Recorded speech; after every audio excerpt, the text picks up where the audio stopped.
The Symbolism of the Tarot by P.D. Ouspensky. Read by Graham Dunlop. Edited by Darren Grimes.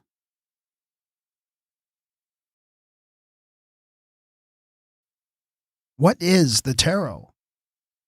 No study of occult philosophy is possible without an acquaintance with symbolism. For if the words occultism and symbolism are correctly used, they mean almost one and the same thing. Symbolism cannot be learned as one learns to build bridges or speak a foreign language, and for the interpretation of symbols a special cast of mind is necessary. In addition to knowledge, special faculties, the power of creative thought, and a developed imagination are required. One who understands the use of symbolism in the arts knows, in a general way, what is meant by occult symbolism. But even then, a special training of the mind is necessary in order to comprehend the language of the initiates, and to express in this language the intuitions as they arise. There are many methods for developing the sense of symbols in those who are striving to understand the hidden forces of nature and man, and for teaching the fundamental principles as well as the elements of the esoteric language. The most synthetic and one of the most interesting of these methods is the tarot. In its exterior form, the tarot is a pack of cards used in the south of Europe for games and fortune-telling. These cards were first known in Europe at the end of the 14th century, when they were in use among the Spanish gypsies. A pack of tarot contains the 52 ordinary playing cards, with the addition of one picture card to every suit, namely the Knight, placed between the Queen and the Knave. These 56 cards are divided into 4 suits, 2 black and 2 red, and have the following designation: scepters, clubs, cups, hearts, swords, spades, and pentacles or discs, diamonds. In addition to the 56 cards, the pack of tarot has 22 numbered cards with special names. 1, the Magician, 2, the High Priestess, 3, the Empress, 4, the Emperor, 5, the Chariot, 6, the Lovers, 7, the Hierophant, 8, Strength, 9, the Hermit, 10, the Wheel of Fortune, 11, Justice, 12, the Hanged Man, 13, Death, 14, Temperance, 15, the Devil, 16, the Tower, 17, the Star, 18, the Moon, 19, the Sun, 20, Judgment, 21, the World, and 0, the Fool. This pack of cards, in the opinion of many investigators, represents the Egyptian hieroglyphic book of 78 tablets, which came to us almost miraculously. The history of the tarot is a great puzzle. During the Middle Ages, when it first appeared historically, there existed a tendency to build up synthetic, symbolical, or logical systems of the same sort as Ars Magna by Raymond Lully. But productions similar to the tarot exist in India and China, so that we cannot possibly think it one of those systems created during the Middle Ages in Europe. It is also evidently connected with the ancient mysteries and the Egyptian initiations. Although its origin is in oblivion and the aim of its author or authors quite unknown, there is no doubt whatever that it is the most complete code of Hermetic symbolism we possess. Although represented as a pack of cards, the tarot really is something quite different. It can be read in a variety of ways. As one instance, I shall give a metaphysical interpretation of the general meaning or of the general content of the Book of Tarot, that is to say, its metaphysical title, which will plainly show that this work could not have been invented by illiterate gypsies of the 14th century. The tarot falls into 3 divisions. The first part has 21 numbered cards, the second part has 1 card, 0, the third part has 56 cards, i.e. the 4 suits of 14 cards. Moreover, the second part appears to be a link between the first and third parts, since all the 56 cards of the third part together are equal to the card 0. Now, if we imagine 21 cards disposed in the shape of a triangle, 7 cards on each side, a point in the center of the triangle represented by the 0 card, and a square round the triangle, the square consisting of 56 cards, 14 on each side, we shall have a representation of the relation between God, man, and the universe, or the relation between the world of ideas, the consciousness of man, and the physical world.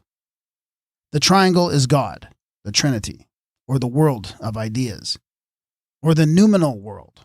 The point is man's soul. The square is the visible, physical, or phenomenal world. Potentially, the point is equal to the square, which means that all the visible world is contained in man's consciousness, is created in man's soul. And the soul itself is a point having no dimension in the world of spirit, symbolized by the triangle. It is clear that such an idea could not have originated with ignorant people, and clear also that the tarot is something more than a pack of playing or fortune-telling cards. H.P. Blavatsky mentions the tarot in her works, and we have some reason for believing that she studied the tarot. It is known that she loved to play patience. We do not know what she read in the cards as she played this game, but the author was told that Madame Blavatsky searched persistently and for a long time for an MSS on the tarot. In order to become acquainted with the tarot, it is necessary to understand the basic ideas of the Kabbalah and of alchemy, for it represents, as indeed many commentators of the tarot think, a summary of the Hermetic sciences, the Kabbalah, alchemy, astrology, magic, with their different divisions. All these sciences, attributed to Hermes Trismegistus, really represent one system of a very broad and deep psychological investigation of the nature of man in his relation to the world of noumena, God, the world of spirit, and to the world of phenomena, the visible physical world. The letters of the Hebrew alphabet and the various allegories of the Kabbalah, the names of metals, acids, and salts in alchemy, of planets and constellations in astrology, of good and evil spirits in magic, all these were only means to veil truth from the uninitiated. But when the true alchemist spoke of seeking for gold, he spoke of gold in the soul of man. And he called gold that which in the New Testament is called the kingdom of heaven, and in Buddhism, nirvana. And when the true astrologer spoke of constellations and planets, he spoke of constellations and planets in the soul of man, i.e., of the qualities of the human soul and its relations to God and to the world. And when the true Kabbalist spoke of the name of God, he sought his name in the soul of man and in nature, not in dead books nor in biblical texts, as did the Kabbalist scholastics. The Kabbalah, alchemy, astrology, magic, are parallel symbolical systems of psychology and metaphysics. Any alchemical sentence may be read in a Kabbalistic or astrological way, but the meaning will always be psychological and metaphysical. We are surrounded by a wall built of our conceptions of the world, and are unable to look over this wall at the real world. The Kabbalah presents an effort to break this enchanted circle. It investigates the world as it is, the world in itself. The world in itself, as the Kabbalists hold, consists of four elements, or the four principles forming one. These four principles are represented by the four letters of the name of Jehovah. The basic idea of the Kabbalah consists in the study of the name of God in its manifestation. Jehovah in Hebrew is spelled by four letters: Yod, He, Vav, and He, IHVH. To these four letters is given the deepest symbolical meaning. The first letter expresses the active principle, the beginning or first cause, motion, energy, I. The second letter expresses the passive element, inertia, quietude, not I. The third, the balance of opposites, form, and the fourth, the result or latent energy. The Kabbalists affirm that every phenomenon and every object consists of these four principles, i.e., that every object and every phenomenon consists in the name of God, the Word, Logos. The study of this name, or the four-lettered word, tetragrammaton, in Greek, and the finding of it in everything constitutes the main problem of Kabbalistic philosophy. To state it in another way, the Kabbalists hold that these four principles penetrate and create everything. Therefore, when the man finds these four principles in things and phenomena of quite different categories, where before he had not seen similarity, he begins to see analogy between these phenomena, and gradually he becomes convinced that the whole world is built according to one and the same law, on one and the same plan. The richness and growth of his intellect consists in the widening of this faculty for finding analogies. Therefore, the study of the law of the four letters, or the name of Jehovah, presents a powerful means for widening consciousness. This idea is perfectly clear, for if the name of God be really in all, if God be present in all should be analogous to each other. The smallest particle analogous to the whole, the speck of dust analogous to the universe, and all analogous to God. The name of God, the word or logos, is the origin of the world. Logos also means reason. The word is the logos, the reason of everything. There is a complete correspondence between the Kabbalah and alchemy and magic. In alchemy, the four elements which constitute the real world are called fire, water, air, and earth. These fully correspond in significance with the four Kabbalistic letters. In magic, they are expressed as the four classes of spirits: elves, or salamanders, undines, sylphs, and gnomes. The tarot in its turn is quite analogous to the Kabbalah, alchemy, and magic, and as it were, includes them, corresponding to the four first principles or four letters of the name of God, or the four alchemistic elements, or the four classes of spirits. The tarot has four suits: scepters, cups, swords, and pentacles. Thus, every suit, every side of the square, equal to the point, represents one of the elements, controls one class of spirits. The scepters are fire, or elves, or salamanders. The cups are water, or undines. The swords are air, or sylphs, and pentacles, earth, or gnomes. Moreover, in every suit, the king means the first principle, or fire; the queen, the second principle, or water; the knight, the third principle, or air; and the page, knave, the fourth principle, or earth. Then again, the ace means fire, the deuce water, the three-spot air, the four-spot earth. Then again, the four-spot is the first principle, the five-spot, the second, etc. In regard to the suits, one may add that the black suits, scepters, and swords express activity and energy, will, initiative, and the subjective side of consciousness. And the red, cups and pentacles, express passivity, inertia, and the objective side of consciousness. Then the first two suits, scepters and cups, signify good, and the other two, swords and pentacles, mean evil. Thus, every card of the 56 indicates, independently of its number, the presence of the principle of activity or passivity, of good or evil, arising either in man's will or from without. And the significance of each card is further deciphered through its various combinations with the suits and numbers in their symbolical meaning.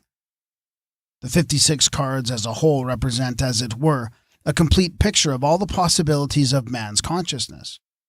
And this makes the tarot adaptable for fortune-telling.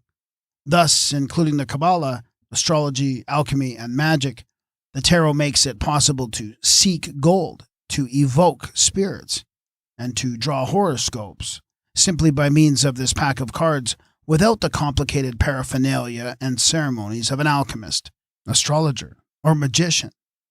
But the main interest of tarot is in the 22 numbered cards. These cards have numerical meaning and also a very involved symbolical significance. The literature relating to the tarot has in view mainly the reading of the symbolical designs of the 22 cards. Very many writers on occultism have arranged their works on the plan of the tarot. But this is not often suspected because the tarot is rarely mentioned.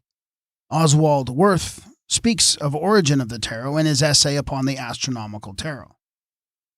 According to Christian, the 22 major arcana of the tarot represent the hieroglyphic paintings which were found in the spaces between the columns of a gallery which the neophyte was obliged to cross in the Egyptian initiations. There were 12 columns to the north and the same number to the south. That is, 11 symbolical pictures on each side. These pictures were explained to the candidate for initiation in regular order, and they contained the rules and principles for the initiate.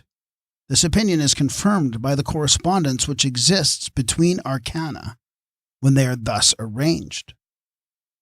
In the gallery of the temple, the pictures were arranged in pairs, one opposite another, so that the last picture was opposite the first, the last but one opposite the second, etc. When the cards are so placed, we find a highly interesting and deep suggestion. In this way, the mind finds the one in the two and is led from dualism to monism, which is what we might call the unification of the duad. One card explains the other, and each pair shows, moreover, that they can be only mutually explanatory and mean nothing when taken separately.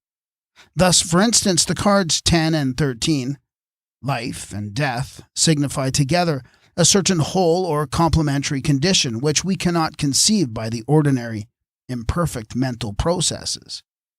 We think of life and death as two opposites, antagonistic one to the other. But if we thought further, we should see that each depends on the other for existence, and neither could come into existence separately.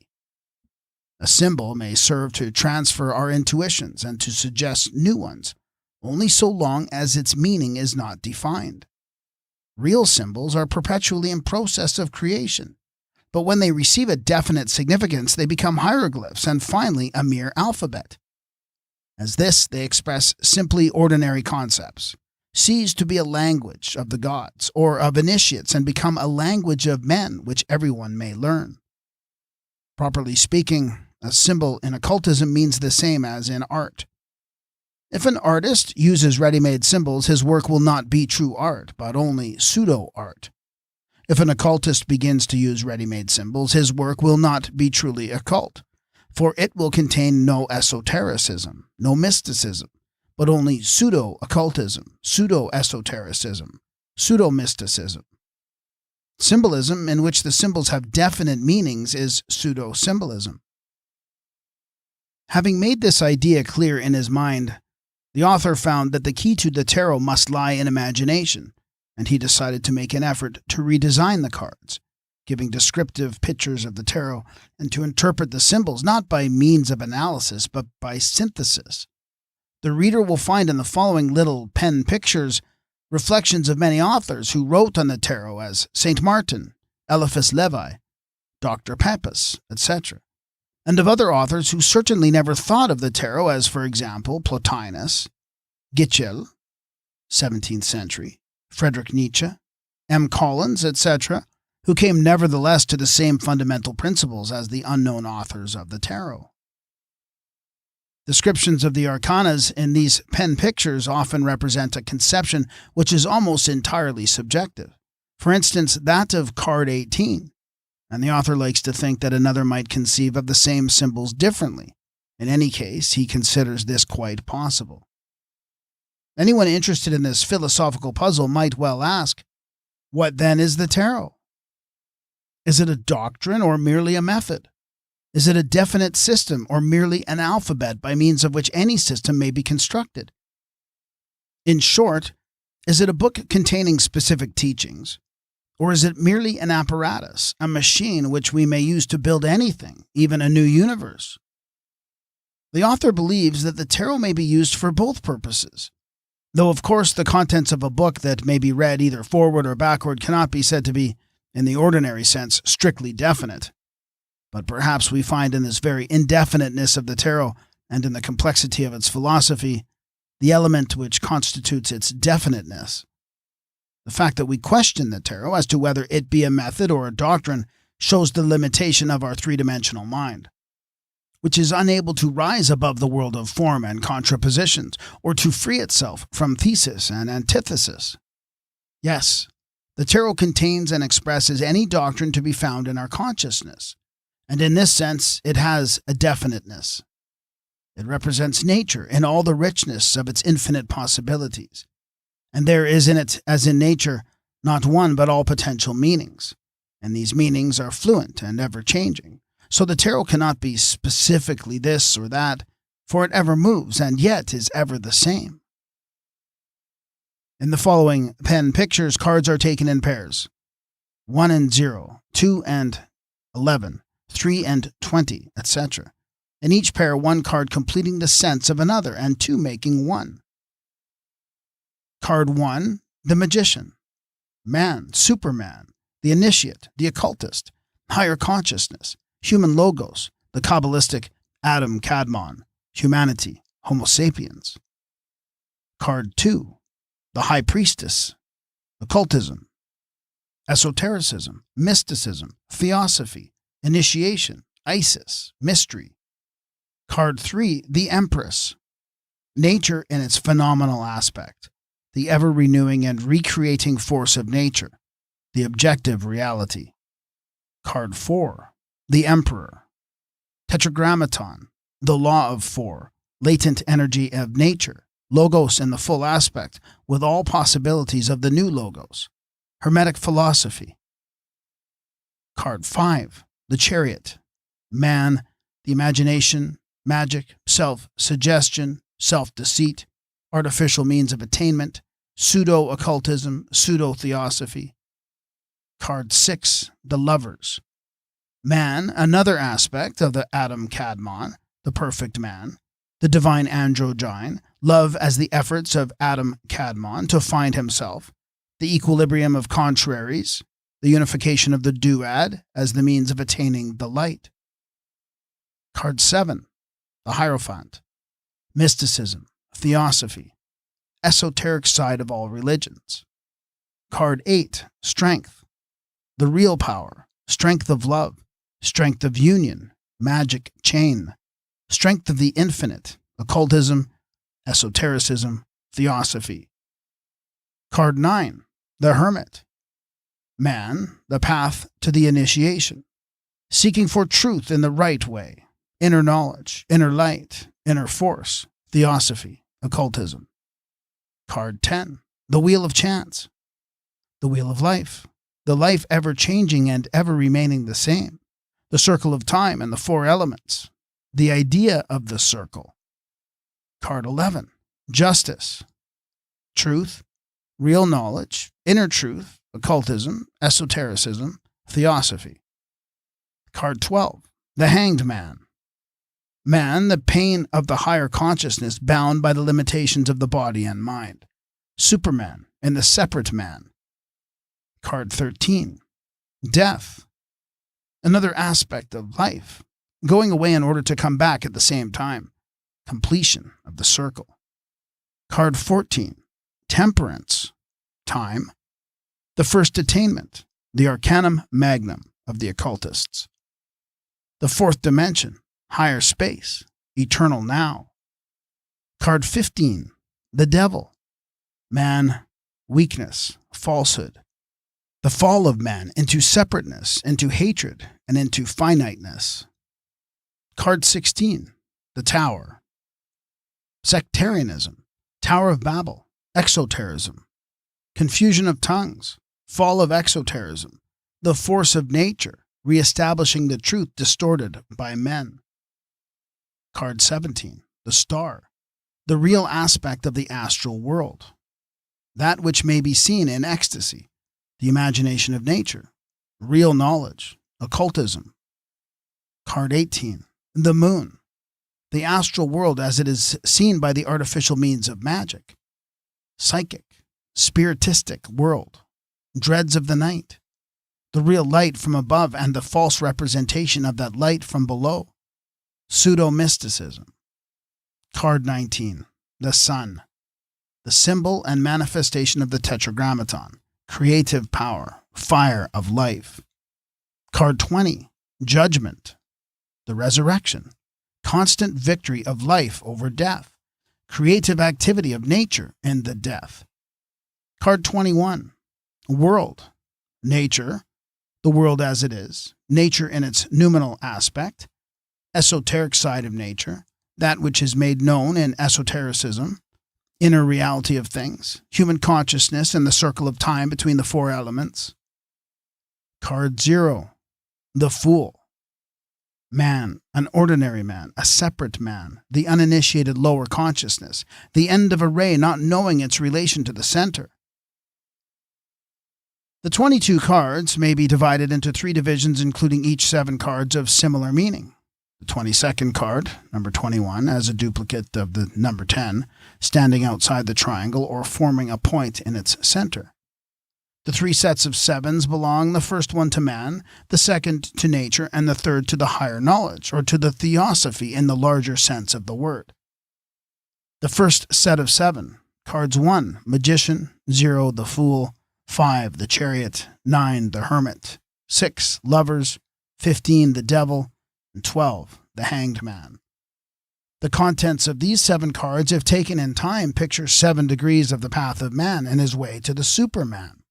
Or if taken in the eternal, now picture 7 faces of man or 7 ones of man coexisting in him.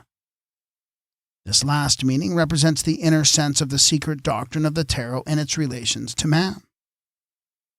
The second set of 7, nature, includes cards 3, the Empress, 10, life, 13, death, 14, time, 16, the Tower, 19, the Sun, and 20, judgment. The third set of 7, theosophy, includes cards 2, the High Priestess, 4, the Emperor, 8, strength, 7, the Hierophant, 11, justice, 17, the Star, and 18, the Moon.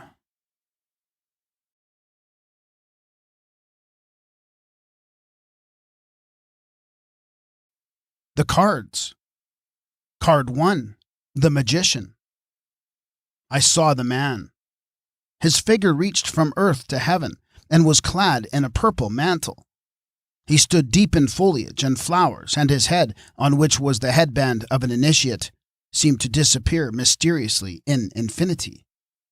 Before him on a cube-shaped altar were 4 symbols of magic: the scepter, the cup, the sword, and the pentacle. His right hand pointed to heaven, his left to earth. Under his mantle he wore a white tunic girded with a serpent swallowing its tail. His face was luminous and serene, and when his eyes met mine, I felt that he saw most intimate recesses of my soul. I saw myself reflected in him as in a mirror, and in his eyes I seemed to look upon myself. And I heard a voice saying, "Look, this is the great magician." With his hands he unites heaven and earth and the 4 elements that from the world are controlled by him. The 4 symbols before him are the 4 letters of the name of God, the signs of the 4 elements: fire, water, air, earth. I trembled before the depth of the mysteries I touched. The words I heard seemed to be littered by the great magician himself, and it was as though he spoke in me. I was in deep trepidation, and at moment I felt there was nothing before me except the blue sky. But within me a window opened through which I could see unearthly things and hear unearthly words. Card 0, the Fool. And I saw another man, tired and lame, and he dragged himself along the dusty road, across the deserted plain under the scorching rays of the sun. He glanced sidelong with foolish, staring eyes, a half smile, half leer on his face. He knew not where he went, but was absorbed in his chimerical dreams which ran constantly in the same circle. His fool's cap was put on wrong side front. His garments were torn in the back. A wild lynx with glowing eyes sprang upon him from behind a rock and buried her teeth in his flesh. He stumbled, nearly fell, but continued to drag himself along, all the time holding on his shoulder a bag containing useless things, which he, in his stupidity, carried wherever he went. Before him a crevice crossed the road, and a deep precipice awaited the foolish wanderer. Then a huge crocodile with open mouth crawled out of the precipice, and I heard the voice say, "Look, this is the same man." I felt my head whirl. "What has he in the bag?" I inquired, not knowing why I asked. And after a long silence the voice replied, "The 4 magic symbols, the scepter, the cup, the sword, and the pentacle. The fool always carries them, although he has long since forgotten what they mean. Nevertheless, they belong to him, even though he does not know their use. The symbols have not lost their power, they retain it in themselves." Card 2, the High Priestess. When I lifted the first veil and entered the outer court of the Temple of Initiation, I saw in half darkness the figure of a woman sitting on a high throne between 2 pillars of the temple, one white and one black. Mystery emanated from her and was about her. Sacred symbols shone on her green dress. On her head was a golden tiara surmounted by a 2-horned moon. On her knees she held 2 crossed keys and an open book. Between the two pillars behind the woman hung another veil, all embroidered with green leaves and fruit of pomegranate. And a voice said, "To enter the temple, one must lift the second veil and pass between the two pillars. And to pass thus, one must obtain possession of the keys, read the book, and understand the symbols. Are you able to do this?" "I would like to be able," I said. Then the woman turned her face to me and looked into my eyes without speaking. And through me passed a thrill, mysterious and penetrating, like a golden wave. Tones vibrated in my brain, a flame was in my heart, and I understood that she spoke to me, saying without words, "This is the hall of wisdom. No one can reveal it, no one can hide it. Like a flower it must grow and bloom in thy soul. If thou wouldst plant the seed of this flower in thy soul, learn to discern the real from the false. Listen only to the voice that is soundless. Look only on that which is invisible. And remember that in thyself is the temple and the gate to it, and the mystery and the initiation." Card 21. The World. An unexpected vision appeared to me, a circle not unlike a wreath woven from rainbow and lightnings, whirled from heaven to earth with a stupendous velocity, blinding me by its brilliance. And amidst this light and fire I heard music and soft singing, thunderclaps and the roar of a tempest, the rumble of a falling mountain and earthquakes. The circle whirled with a terrifying noise, touching the sun and the earth, and in the center of it I saw the naked dancing figure of a beautiful young woman, enveloped by a light, transparent scarf. In her hand she held a magic wand. Presently the four apocalyptical beasts began to appear on the edges of the circle. One with the face of a lion, another with the face of a man, the third of an eagle, and the fourth of a bull. The vision disappeared as suddenly as it appeared. A weird silence fell on me. "What does it mean?" I asked in wonder. "It is the image of the world," the voice said, "but it can be understood only after the temple has been entered. This is a vision of the world in the circle of time, amidst the four principles. But thou seest differently because thou seest the world outside thyself. Learn to see it in thyself, and thou wilt understand the infinite essence, hidden in all illusory forms. Understand that the world which thou knowest is only one of the aspects of the infinite world, and things and phenomena are merely hieroglyphics of deeper ideas." Card 3. The Empress.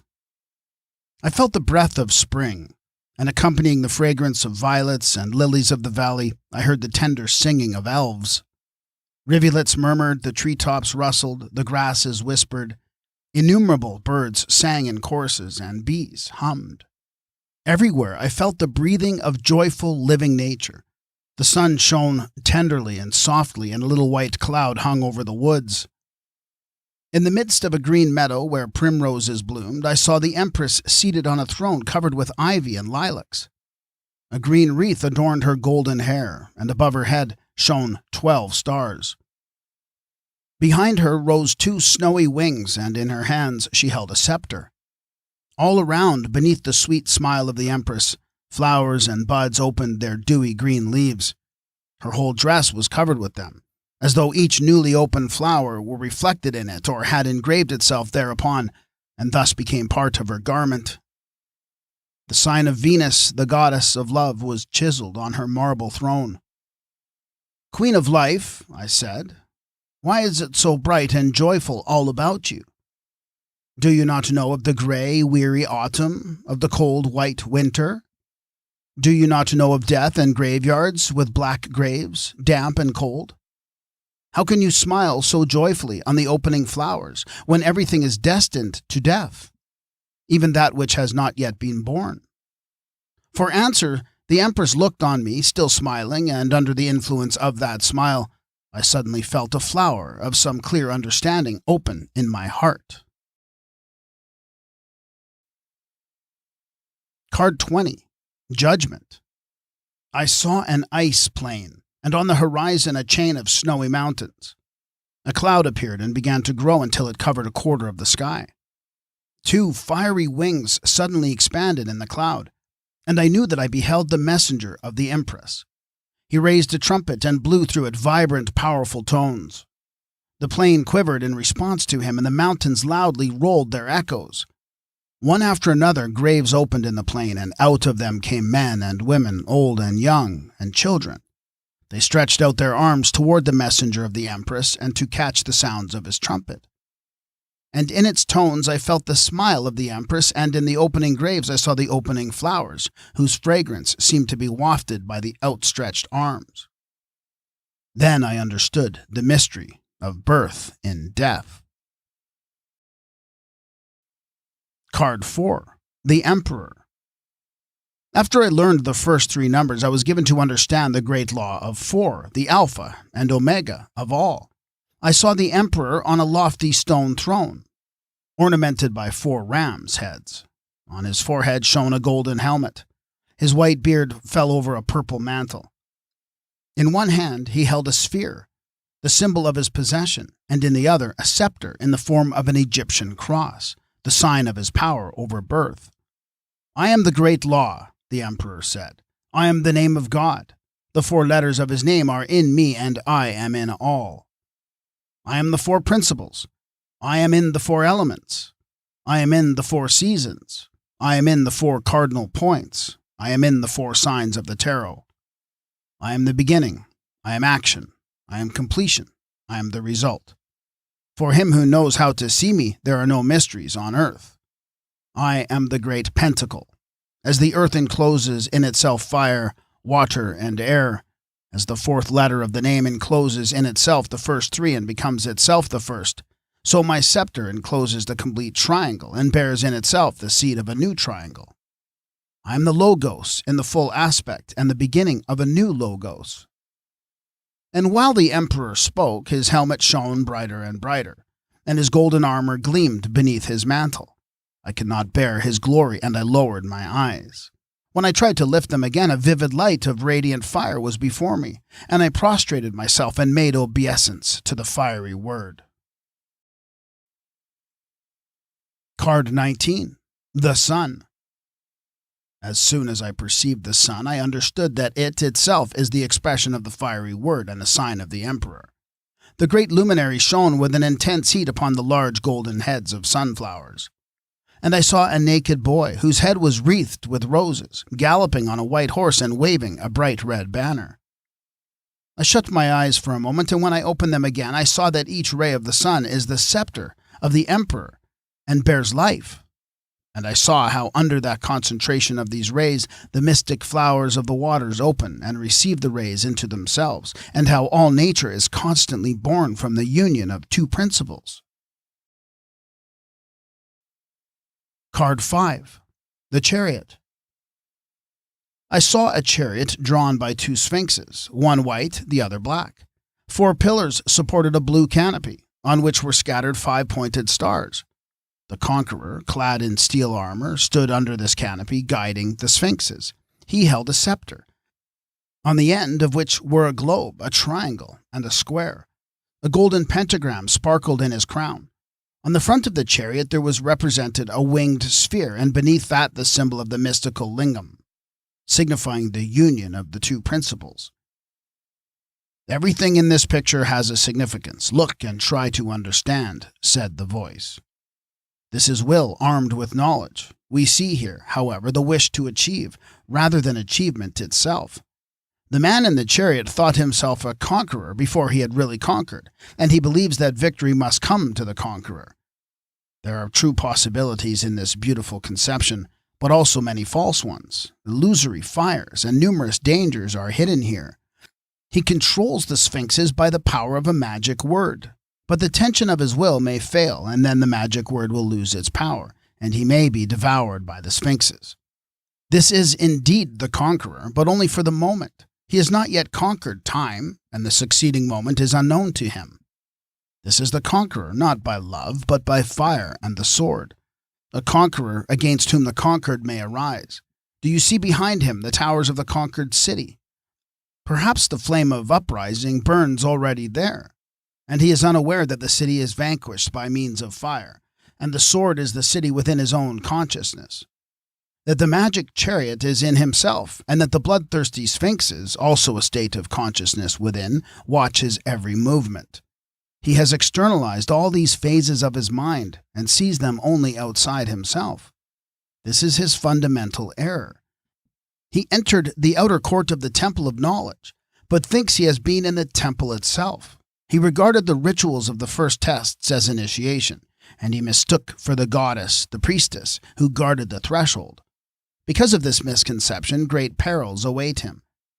Nevertheless, it may be that even in his errors and perils, the great conception lies concealed. He seeks to know, and perhaps in order to attain, mistakes, dangers, and even failures are necessary. Understand that this is the same man whom you saw uniting heaven and earth, and again walking across a hot desert to a precipice. Card 18. The Moon. A desolate plain stretched before me. A full moon looked down as if in contemplative hesitation. Under her wavering light the shadows lived their own peculiar life. On the horizon I saw blue hills, and over them wound a path which stretched between two grey towers far away into the distance. On either side of the path a wolf and a dog sat and howled at the moon. I remember that dogs believed in thieves and ghosts. A large black crab crawled out of the rivulet into the sands. A heavy, cold dew was falling. Dread fell upon me. I sensed the presence of a mysterious world, a world of hostile spirits, of corpses rising from graves, of wailing ghosts. In this pale moonlight I seemed to feel the presence of apparitions. Someone watched me from behind the towers, and I knew it was dangerous to look back. Card 6. The Lovers. I saw a blooming garden in a green valley, surrounded by soft blue hills. In the garden I saw a man and a woman, naked and beautiful. They loved each other, and their love was the service to the Great Conception, a prayer and a sacrifice. Through it they communed with God. Through it they received the highest revelations. In its light the deepest truths came to them. The magic world opened its gate. Elves, undines, sylphs, and gnomes came openly to them. The three kingdoms of nature, the mineral, plant, and animal, and the four elements, fire, water, air, and earth, served them. Through their love, they saw the mystery of the world's equilibrium, and that they themselves were a symbol and expression of this balance. Two triangles united in them into a six-pointed star. Two magnets melted into an ellipsis. They were two. The third was the unknown future. The three made one. I saw the woman looking out upon the world as though enraptured with its beauty, and from the tree on which ripened golden fruit I saw a serpent creep. It whispered in the woman's ear, and I saw her listening, smiling at first suspiciously, then with curiosity which merged into joy. Then I saw her speak to the man. I noticed that he seemed to admire only her and smiled with an expression of joy and sympathy at all she told him. "This picture, you see, is a picture of temptation and fall," said the voice. "What constitutes the fall? Do you understand its nature?" "Life is so good," I said, "and the world so beautiful, and this man and woman wanted to believe in the reality of the world and of themselves. They wanted to forget service and take from the world what it can give. So they made a distinction between themselves and the world. They said, 'We are here, the world is there.' And the world separated from them and became hostile." "Yes," said the voice, "this is true. The everlasting mistake with man is that they see the fall in love. But love is not a fall. It is a soaring above an abyss, and the higher the flight, the more beautiful and alluring appears the earth. But that wisdom which crawls on earth advises belief in the earth and in the present.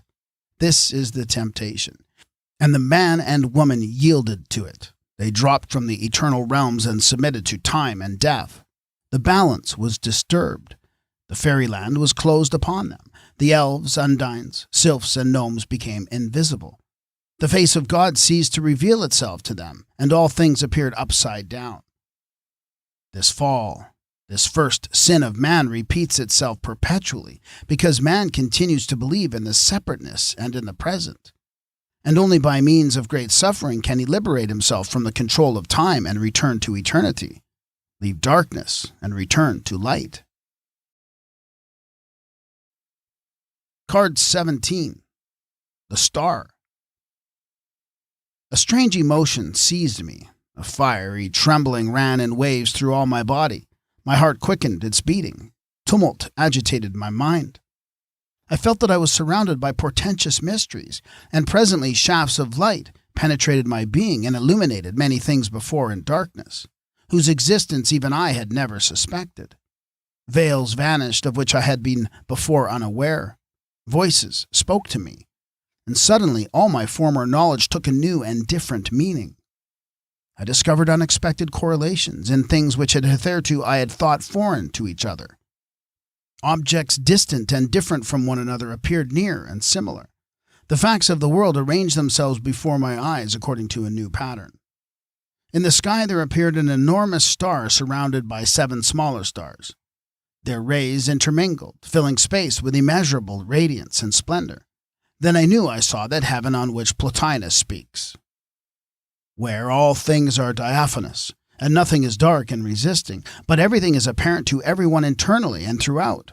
For light everywhere meets with light, since everything contains all things in itself, and again sees all things in another, so that all things are everywhere and all is all. Each thing likewise is everything, and the splendor there is infinite, for everything there is great, since even that which is small is great. The sun, too, which is there, is all the stars, and again each star is the sun and all the stars. In each, however, a different property predominates, but at the same time all things are visible in each. Motion, likewise, there is pure, for motion is not confounded by a mover different from it. Permanency also suffers no change of its nature, because it is not mingled with the unstable. And the beautiful, there is beautiful, because it does not subsist in beauty. Each thing, too, is there established not as in a foreign land, but the seat of each thing is that which each thing is. Nor is the thing itself different from the place in which it subsists. For the subject of it is intellect, and it itself intellect. In this sensible region, therefore, one part is not produced by another, but each part is alone a part. But there each part always proceeds from the whole, and is at the same time each part and the whole. For it appears indeed as a part, but by him whose sight is acute, it will be seen as a whole. Where is likewise no weariness of the vision which is there, not any plenitude of perception which can bring intuition to an end. For neither was there any vacuity which when filled might cause the visible energy to cease, nor is this one thing but that another, so as to occasion a part of one thing not to be amicable with that of another. Where the life is wisdom. A wisdom not obtained by a reasoning process, because the whole of it always was, and is not in any respect deficient, so as to be in want of investigation. But it is the first wisdom, and it is not derived from another. I understand that all the radiance here is thought, and the changing colors are emotions, and each ray, if we look into it, turns into images, symbols, voices, and moods. And I saw that there is nothing inanimate, but all is soul, all is life, all is emotion and imagination. And beneath the radiant stars, beside the blue river, I saw a naked maiden, young and beautiful. She stooped on one knee and poured water from 2 vessels, one of gold and one of silver. A little bird in a nearby bush lifted its wings and was poised ready to fly away. For a moment I understood that I beheld the soul of nature. "This is nature's imagination," said the voice gently. "Nature dreams, improvises, creates worlds. Learn to unite your imagination with her imagination, and nothing will ever be impossible for you. Lose the external world and seek it in yourself. Then you will find light. But remember, unless you have lost the earth, you will not find heaven. It is impossible to see both wrongly and rightly at the same time." Card 7. The Hierophant. I saw the great master in the temple. He was sitting on a golden throne set upon a purple platform, and he wore the robe of a high priest with a golden tiara. He held a golden 8-pointed cross, and lying at his feet were 2 crossed keys. 2 initiates bowed before him, and to them he spoke. "Seek the path. Do not seek attainment. Seek for the path within yourself. Do not expect to hear the truth from others, nor to see it or read it in books. Look for the truth in yourself, not without yourself. Aspire only after the impossible and inaccessible. Expect only that which shall not be. Do not hope for me. Do not look for me. Do not believe that I am outside yourself. Within your soul build a lofty tower, by which you may ascend to heaven. Do not believe in external miracles. Expect miracles only within you. Beware of believing in a mystery of the earth, in a mystery guarded by men, for treasuries which must be guarded are empty. Do not search for a mystery that can be hidden by men. Seek the mystery within yourself. Above all, avoid those towers built in order to preserve the mysteries and to make an ascent to heaven by stone stairways. And remember that as soon as men build such a tower, they begin to dispute about the summit. The path is in yourself, and truth is in yourself, and mystery is in yourself. Card 16. The Tower. I saw a lofty tower extending from earth to heaven. Its golden-crowned summit reached beyond the clouds. All round it black night reigned and thunder rumbled. Suddenly the heavens opened. A thunderclap shook the whole earth, and lightning struck the summit of the tower and felled the golden crown. A tongue of fire shot from heaven, and the whole tower became filled with fire and smoke. Then I beheld the builders of the tower fall headlong to the ground. And the voice said, "The building of the tower was begun by the disciples of the great master in order to have a constant reminder of the master's teaching that the true tower must be built in one's own soul. That in the tower, built by hands, there can be no mysteries. That no one can ascend to heaven by treading stone steps.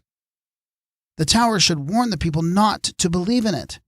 It should serve as a reminder of the inner temple and as a protection against the outer. It should be as a lighthouse in a dangerous place where men have often been wrecked and where ships should not go." But by and by the disciples forgot the true covenant of the Master and what the tower symbolized, and began to believe in the tower of stone they had built, and to teach others to so believe.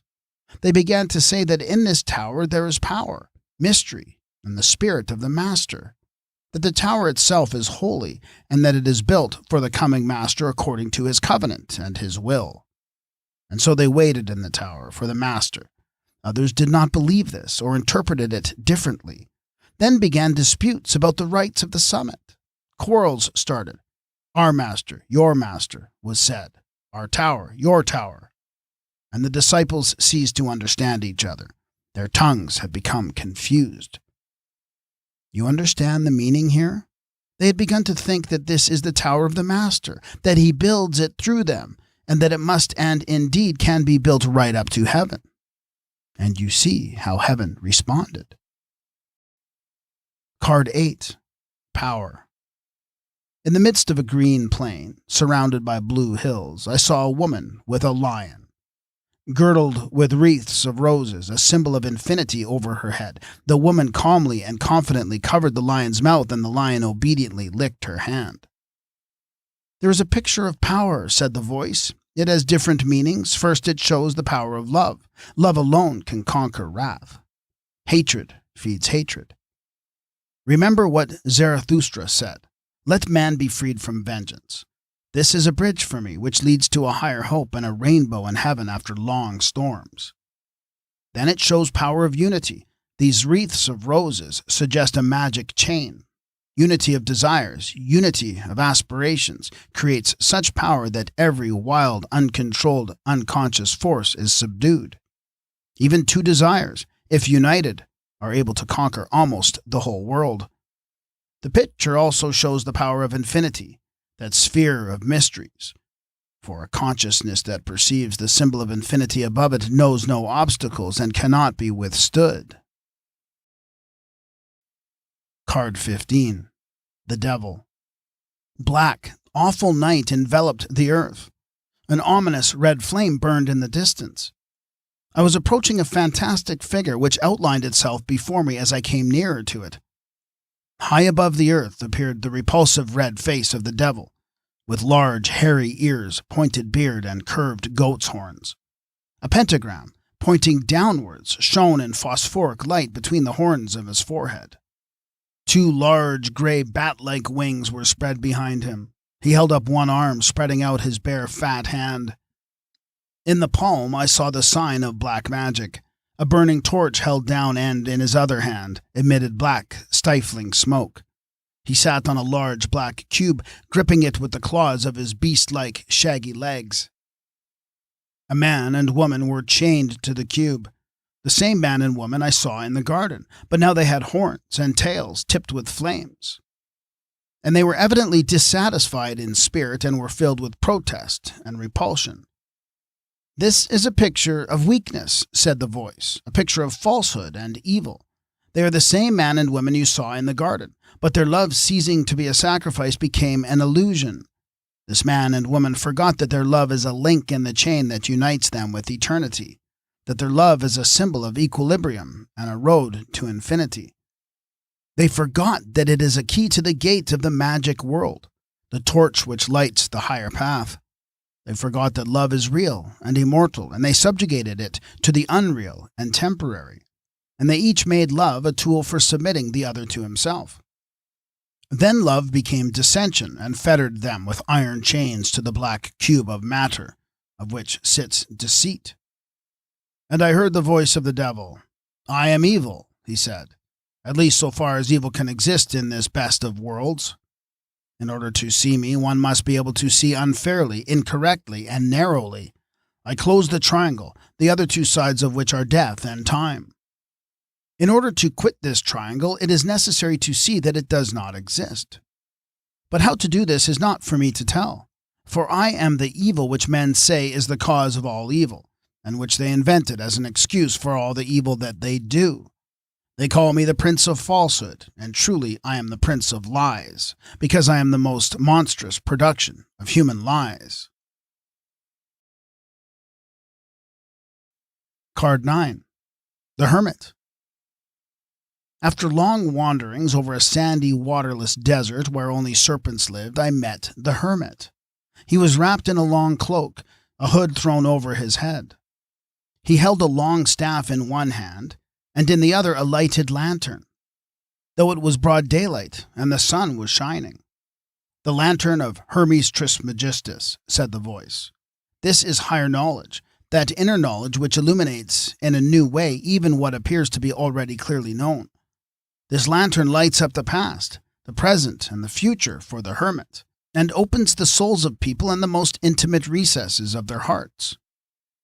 The cloak of Apollonius is the faculty of the wise man by which he isolates himself, even amidst a noisy crowd. It is his skill in hiding his mysteries even while expressing them, his capacity for silence and his power to act in stillness. The staff of the patriarchs is his inner authority, his power, his self-confidence. The lantern, the cloak, and the staff are the 3 symbols of initiation. They are needed to guide souls past the temptation of illusory fires by the roadside, so that they may go straight to the higher goal. He who receives these 3 symbols or aspires to obtain them strives to enrich himself with all that he can acquire, not for himself, but, like God, to delight in the joy of giving. The giving virtue is the basis of an initiate's life. His soul is transformed into a spoiler of all treasures, so said Zarathustra.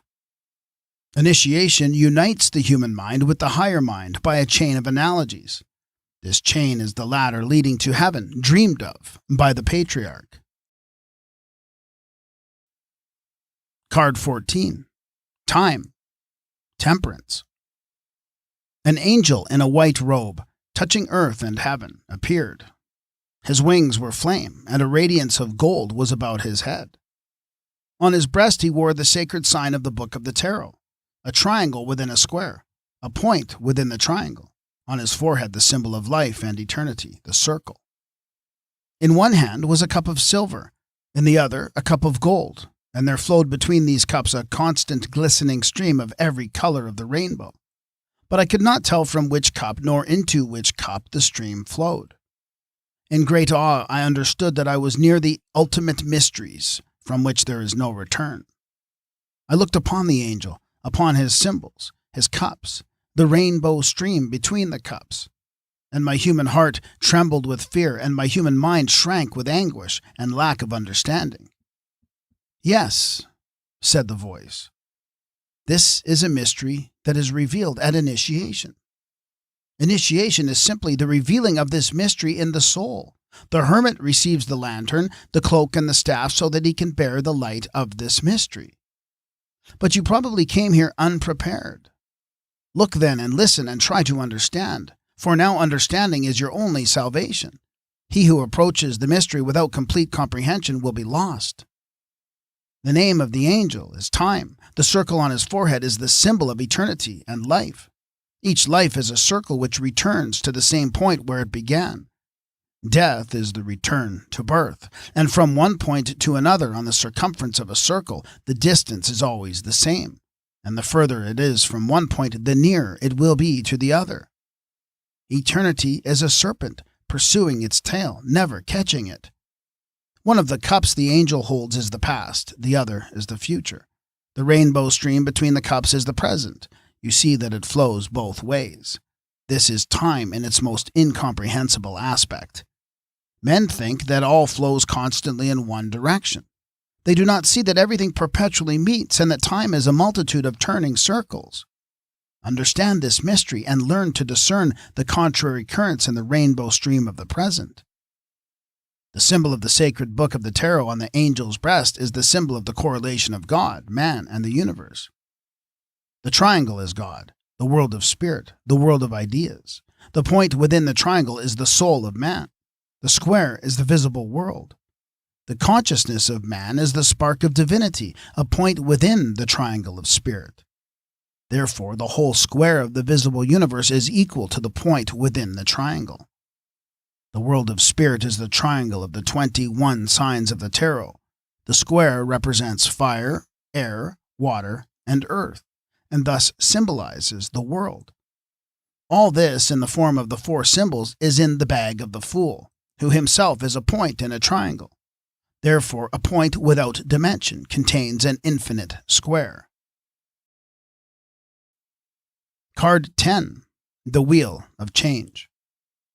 I walked along, absorbed in deep thought, trying to understand the vision of the angel, and suddenly, as I lifted my head, I saw midway in the sky a huge revolving circle covered with Kabbalistic letters and symbols. The circle turned with terrible velocity, and around it, falling down and flying up, symbolic figures of the serpent and the dog revolved. Above it sat an immovable sphinx. In clouds, on the 4 quarters of heaven, I saw the 4 apocalyptical beings, one with the face of a lion, another with the face of a man, the third with the face of an eagle, and the fourth with the face of a bull. And each of them read an open book. And I heard the voices of Zarathustra's beasts. All go, all return. The wheel of life ever turns. All die, all flourish again. The year of existence runs eternally. All perish, all live again. The same house of existence is ever building. All separate, all meet again. The ring of existence is ever true to itself. Existence begins at every moment. Round each here rolls there. The middle is everywhere. The way of eternity is a curve. Card 13. Death. Fatigued by the flashing of the wheel of life, I sank to earth and shut my eyes. But it seemed to me that the wheel kept turning before me and that the 4 creatures continued sitting in the clouds and reading their books. Suddenly, on opening my eyes, I saw a gigantic rider on a white horse, dressed in black armor, with a black helmet and a black plume. A skeleton's face looked out from under the helmet. One bony hand held a large black, slowly waving banner, and the other held a black bridle ornamented with skulls and bones. And wherever the white horse passed, night and death followed. Flowers withered, leaves dropped, the earth covered itself with a white shroud. Graveyards appeared, towers, castles, and cities were destroyed. Kings in the full splendor of their fame and their power, beautiful women loved and loving, high priests invested by power from God, innocent children. When they saw the white horse, all fell on their knees before him, stretched out their hands in terror and despair, and fell down to rise no more. Afar, behind 2 towers, the sun sank. A deadly cold enveloped me. The heavy hoofs of the horse seemed to step on my breast, and I felt the world sink into an abyss. But all at once, something familiar, but faintly seen and heard, seemed to come from the measured step of the horse.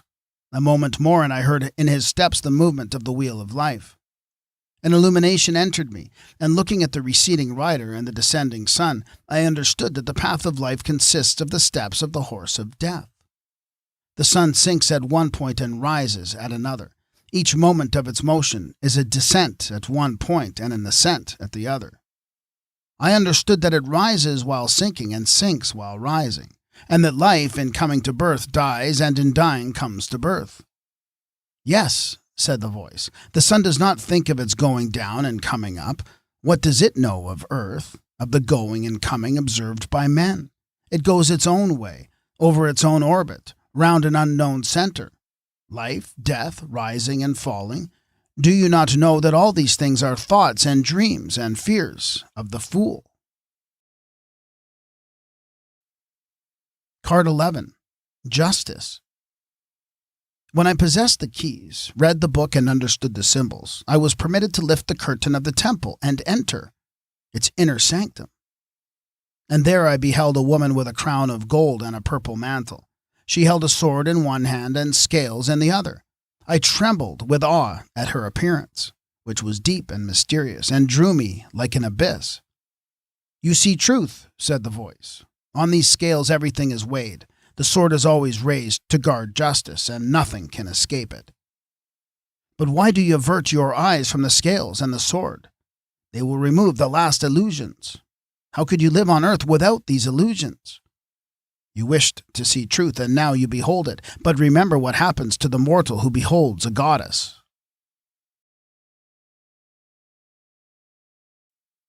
Card 12. The Hanged Man. And then I saw a man in terrible suffering, hung by one leg, head downward, to a high tree. And I heard the voice, Look, this is a man who saw truth. Suffering awaits the man on earth who finds the way to eternity and to the understanding of the endless.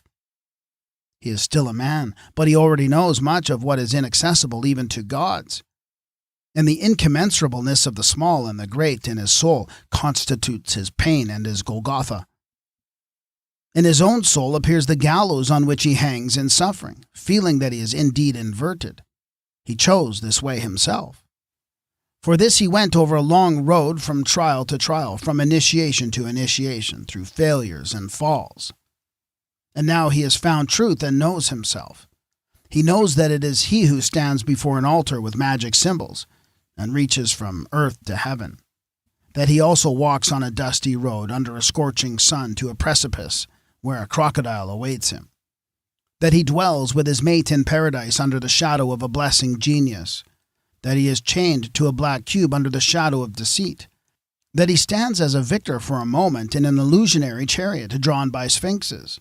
And that with a lantern in bright sunshine he seeks for truth in a desert. Now he has found her. The end.